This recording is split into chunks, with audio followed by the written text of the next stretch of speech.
আমরা গত ক্লাসে ইনপুট ট্যাগ লেভেল ট্যাগ এর ব্যবহার দেখলাম এবং একটা সিম্পল লগইন পেজ বানালাম। আমরা আগের মতোই গত ক্লাসের ফাইলটা আগে কোড এডিটরে ওপেন করব। ফার্স্ট কাজ আমাদের কোড এডিটর ওপেন করা। আমরা কোড এডিটর ইউজ করি ভিজুয়াল স্টুডিও।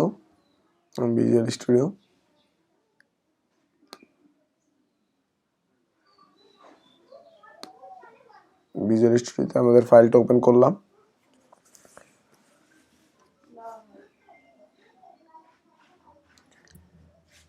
আমাদের ক্লাস আজকে 8। আমরা প্রথমে আউটপুট দেখে নিই গত ক্লাসের আমাদের আউটপুট ছিল এই পর্যন্ত। আমরা যখনই লগইন বাটনটাতে আমরা ক্লিক করি আমাদের পেজ রিলোড হয় না। আর আমরা যদি এখানে কোনো ডাটা দেই, স্বাভাবিক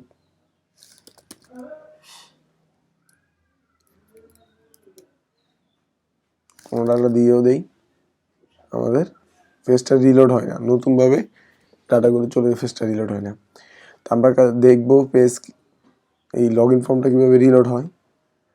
লগইন ফর্ম রিলোড হয় ফর্ম ট্যাগের কারণে। আমরা আজকে ফর্ম ট্যাগের ইউজ শিখব।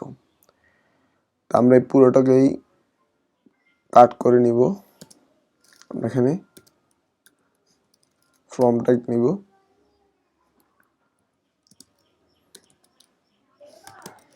তো পোস্ট আর অ্যাকশন দুইটা অ্যাট্রিবিউট। আমরা এগুলার ব্যবহার জানবো। আমাদের পোস্ট এখন মেথড দিলাম, মেথড আর অ্যাকশন অ্যাট্রিবিউটের ব্যবহার আমরা বলবো একটু পর। আমাদের এখানে আমাদের আগের কোডগুলা পেস্ট করে দিলাম, কন্ট্রোল এস দিয়ে সেভ করলাম। এখন আমরা আউটপুট আবার দেখে নেই। আমাদের আউটপুট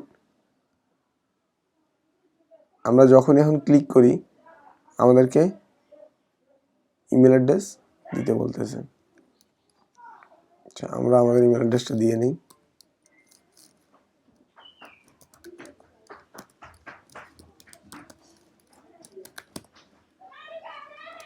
যে কোনো একটা নাম দিলাম আর যে কোনো একটা পাসওয়ার্ডও দিয়ে দিলাম।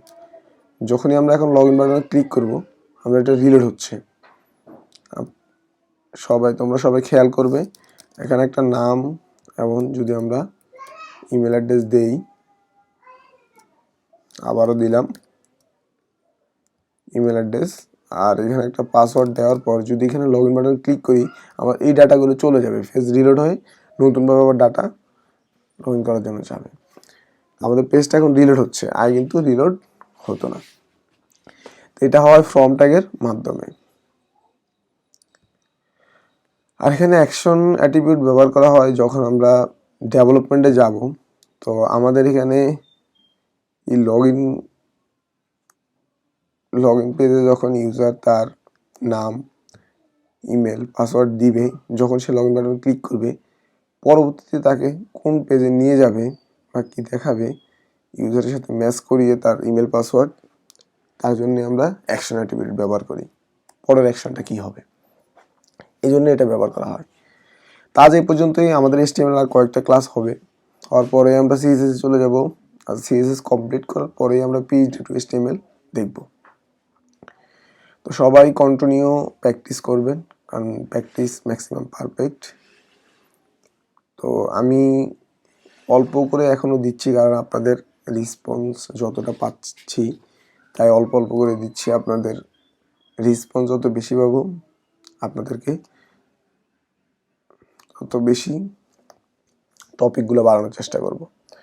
তা আপনারা এই অল্প অল্প করে শিখেন, সহজে শিখবেন। যদি কোনো সমস্যা হয় কমেন্টে অবশ্যই জানাবেন।